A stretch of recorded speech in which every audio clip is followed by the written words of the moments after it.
I scaled my agency from zero to $28,000 a month in the first 7 weeks of starting my agency. So it's a content agency in one of the most competitive markets, and as a complete beginner with zero skills. So essentially how it all started off with, I started off as a freelancer, and I'm pretty lucky in my journey. I worked with Iman Gaji. Obviously he's an extremely successful entrepreneur, over 5 million subscribers right now. And what you don't see is like when he started off. So, back in 2022, he posted on his Instagram story that he's looking for editors. Like this is when he wanted to take the whole content game extremely seriously. And he put up on his Instagram story, yo, I'm looking for some editors. And back in the day, I was just editing my own Instagram reels, my TikToks and shorts, like nothing fancy whatsoever. And then I filled out that form. I'm like, yo, I'm super dedicated. I'm going to make this work. I'm from South Africa as well. And people just overall love South Africans. I don't know what it is. And people DM me, they're like, how do I get over this South African objection when I'm on a sales call? People don't like South Africans, the accent.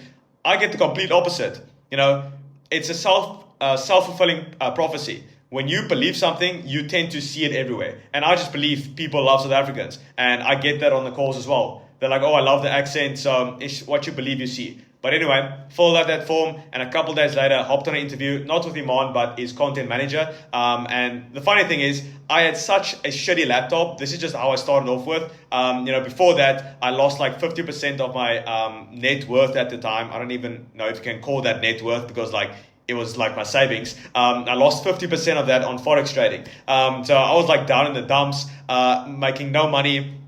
So this was like the call to adventure. And I was on the Zoom call and my laptop was so shit, the mic didn't even work. Like I was on the call talking, I could hear him, the content manager, Spencer, and I could hear him speak, but he couldn't hear me. So the next call I literally had to do on my phone because my laptop was so shit. So I got that job. Luckily, I was very lucky on my journey as well. Like I'm going to claim that. Like I claim I'm a lucky individual. Why won't I do that? A lot of people say that, oh, you were lucky and all this stuff. Like, yeah, cool.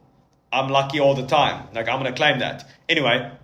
And at the time, I was making $3,000 a month as a freelancer. So this is how it all ties in. You want to start off as a freelancer, making like odd jobs here and there. After that, I worked with someone else. I don't even want to mention the name because he did some shady stuff, making like $1,500 to $3,000 a month. And at the time, that I felt my absolute richest, by the way. Like that's when I felt like on top of the world, absolute king, especially in South Africa.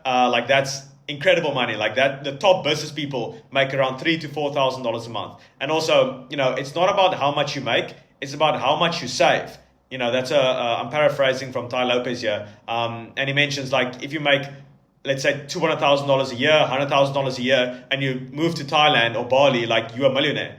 It all depends on what you're chasing. Like if you want to live a good lifestyle, like all to you. But if you want to chase even more, like obviously it all depends. But anyway, I want to exactly show you the steps I took in order to go from $0 to $28,000, in 7 weeks of starting my content agency in one of the most competitive markets, going after like big personal brands. And I don't want to really jinx this, but we might work with some pretty big influencers this year. Like, I just know that we've currently messaging some very, very big guys, people you watch on social media, currently blowing up. Big e-com guy, you probably know who I'm talking about.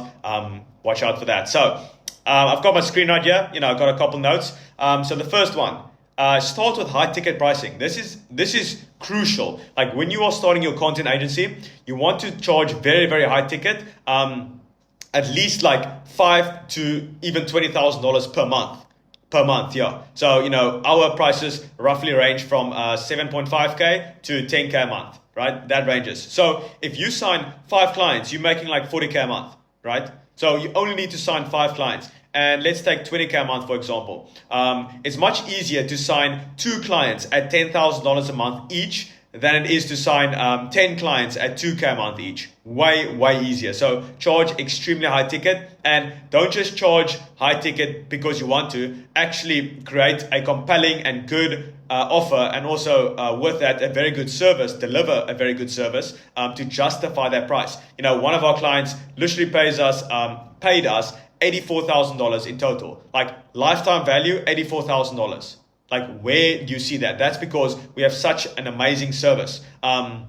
So yeah, charge high ticket, very, very important. And also, if you would like help with this, actually crafting a compelling offer, structuring your service correctly, implementing the right systems, you can schedule a call with me, with our community. We literally teach exactly that, how to craft like $100 million offer, like Alex Emoji. I literally got like the book up there somewhere. Anyway, and we also give you like a 3-hour video on how to craft a compelling offer.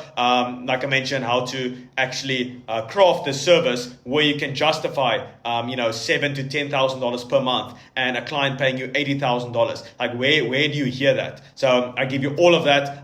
You can schedule a call with me down below. It's to get access to our community, all the knowledge you will ever need. Like, I truly believe it all comes down to knowledge. Like, truly, not even action. Like, hear me out. It comes down to knowledge, and we give you literally all of the knowledge you'll ever need. Literally in the last 10 days, our community produced $43,000 in the last 10 days. $43,000, our clients. So if that doesn't show what good product we have, I don't know what will. What did I want to say? There was something before that I wanted to mention. Oh yeah, it all comes down to knowledge. All right, because if you know what you need to do, right, that will pull you forward. That will compel you to take action.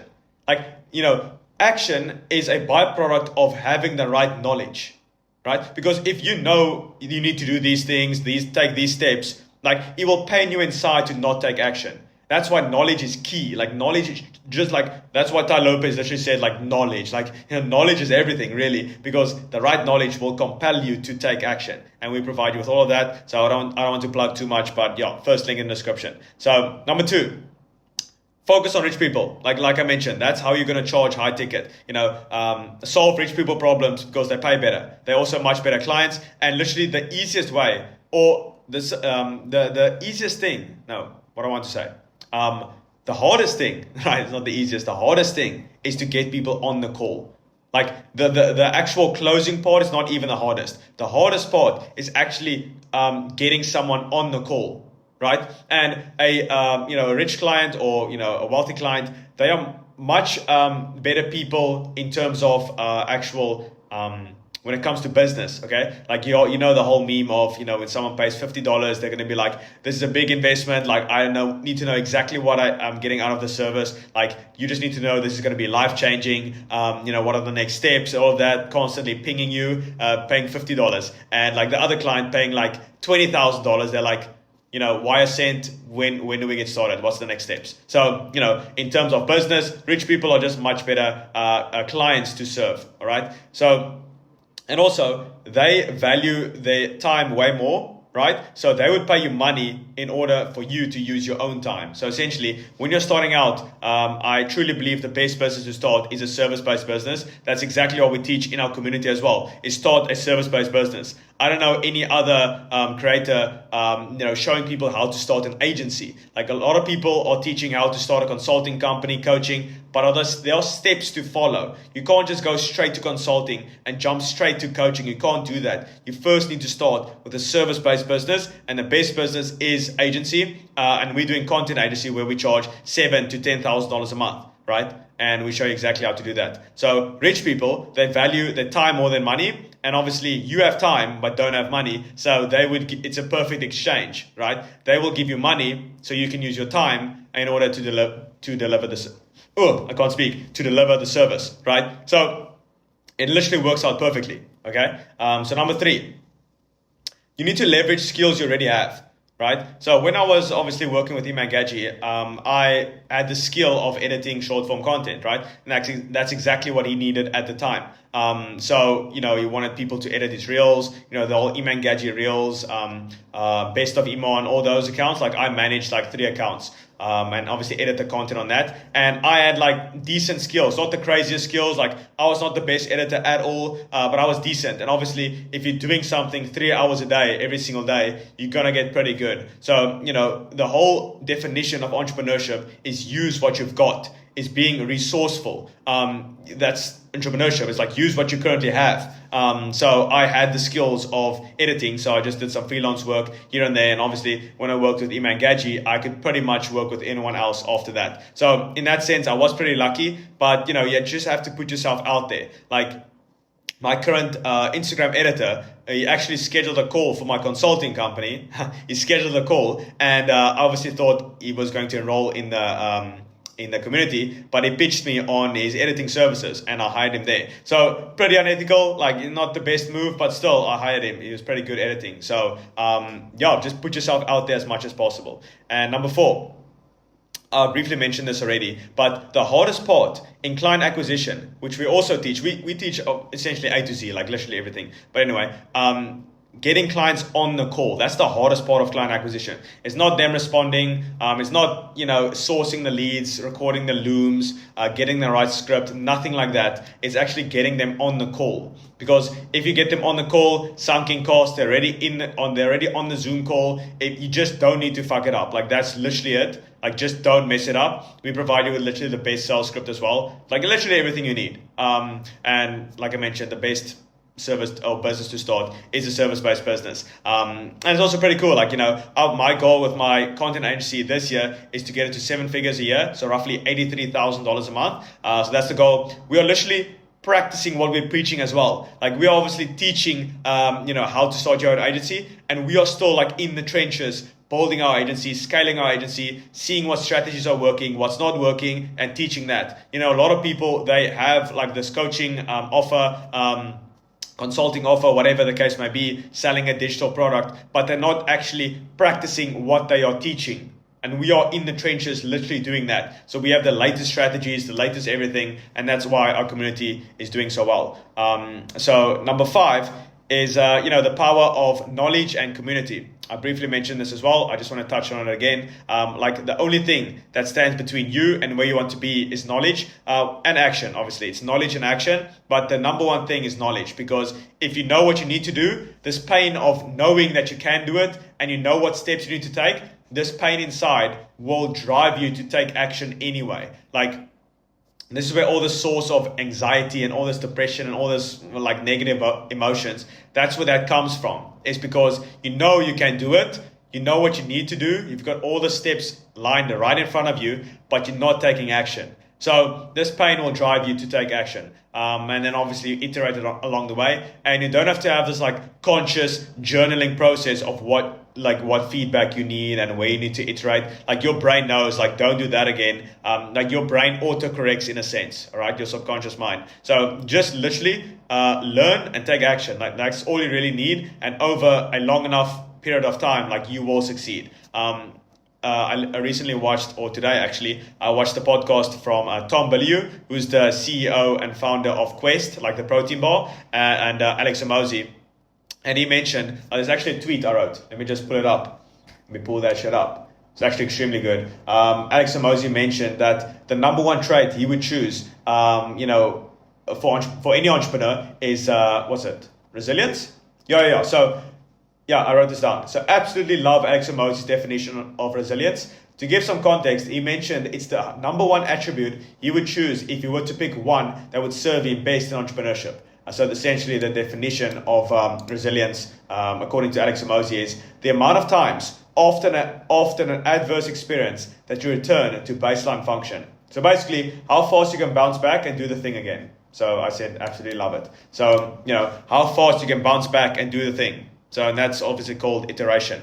Well, not iteration, but resilience. But obviously you can't do the same thing again. So that's where you need to iterate and gain feedback and obviously take action. So, and number 6 is actually location and lifestyle as a growth advantage. So obviously I live in Cape Town, which is a third world country. And as I mentioned, or Ty Lopez said, it's not about how much you make, it's about how much you save. And I save quite a lot. Like I save like 80 to 90% of my income, living in South Africa.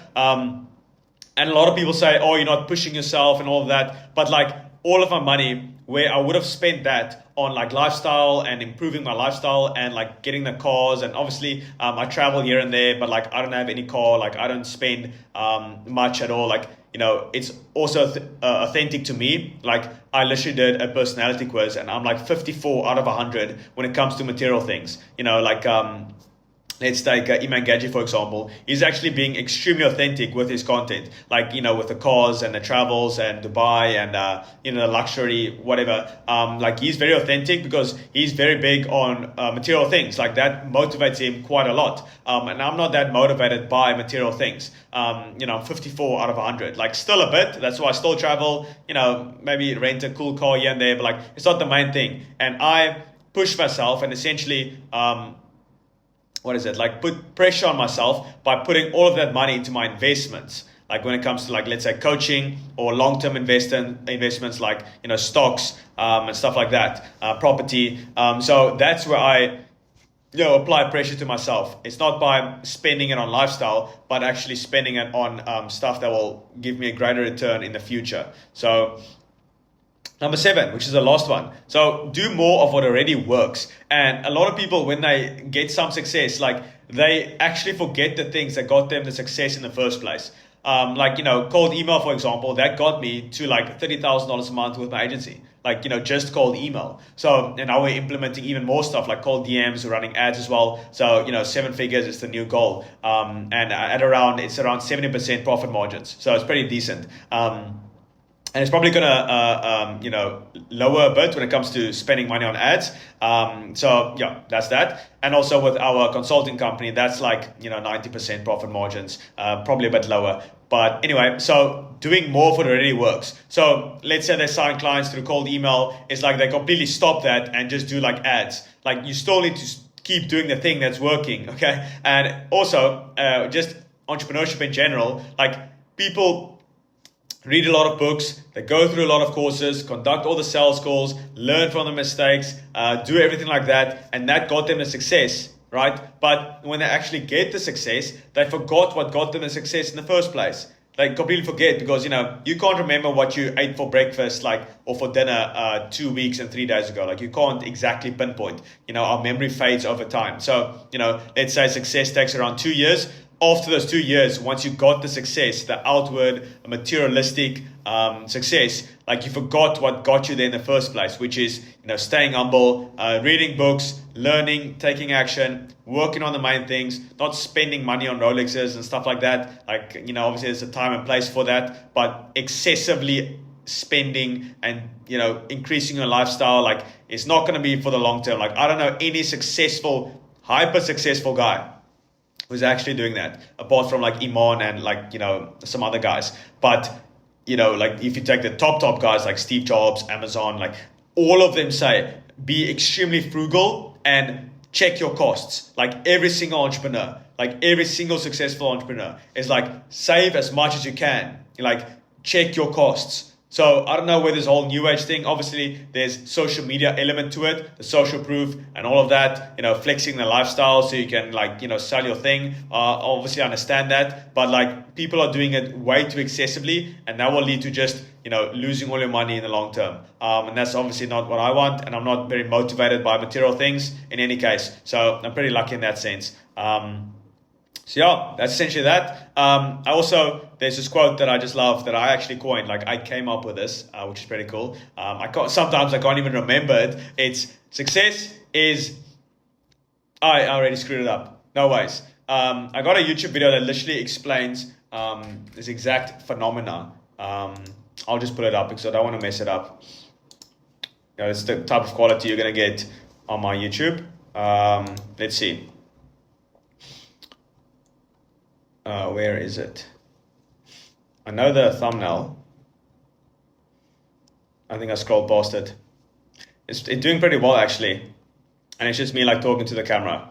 Yeah, making money is simpler than it looks, but harder than it seems. That's like my closing statement. It's simpler than it looks. Okay, from the outside in, it looks very complex. Like, what are all these diagrams and all these systems and all these like, metrics, and like, I'm just overwhelmed, like, what's going on? It's simpler than it looks. Very, very simple, really. You message people, they tell you they're interested, you send over a Calendly link, they book a sales call, you hop on the sales call, you go through a sales script. At the end, that you send over a Stripe link, they put in their details on the call. The money is in your Stripe account. You link your Stripe account to your US bank account, and if you're in South Africa, I then link my US bank account to my South African bank account, and it's in my bank account. and my tax guy takes care of all the rest, and I spend that money accordingly. Like that's essentially like as simple as it gets, really. But harder than it seems. That's the the shit. Like that's where it really comes in. It's harder than it seems. Like when you look at my YouTube and like, the flashy lifestyle, all of that, obviously, it's done with a specific intent. It's obviously for people to click on it, right, and watch the video, because I can have the best content ever, but if people don't click on it, like what's the point, right? You can have the best product, but if people don't know about it, what's the point? So it's very much harder than it seems, and I want to really push that reality on you. It's very, very hard. Like entrepreneurship is not for everyone. Yeah, that's a difficult point, but I don't think it's for everyone really, because it's you need to be a certain type of individual to really keep pushing forward despite all the setbacks, despite the constant challenges, despite seeing any results for 2 years straight and just working 16 hours and getting literally nothing out of it. You're not getting any outwardly success, but you are growing internally, and that leads to outwardly success. But it's very much harder than it seems, because people don't share all the challenges and the setbacks and all of that. Like the other day, literally on New Year's, I had to refund like thousands of dollars to a client, and that was like devastating, right? And Stripe had like this issue where there was another payment that went off, and he was just like completely pissed off, even though I canceled all the subscriptions. So that was just like terrible to start off the new year. But like Alex Emoji mentioned, resilience is being able to experience these setbacks and these challenges, and just like in 10 minutes, I was back in the game. Like, boom, what's the next steps?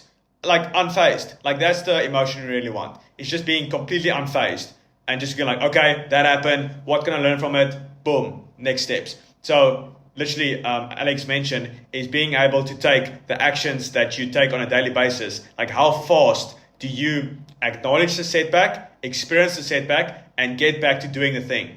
Like how long does that take? And that's a mark of a very successful person, is shortening that gap. So, people experience challenges and setbacks and, lie devastated in their bed for like a week and just like lie in their sorrows. But me, 5 minutes, boom, next action, like unfazed. So that's what you want. Okay, so that's my parting message. If you enjoyed this video, I very much appreciate it. If you like, subscribe. It's all cool for the algorithm, so more people can see this video, and also it will support my channel and my goals I want to accomplish in the future. So that's my selfish intent. But yeah, if you could just leave a like, that would be amazing. And then I see you on next week's video. Cheers.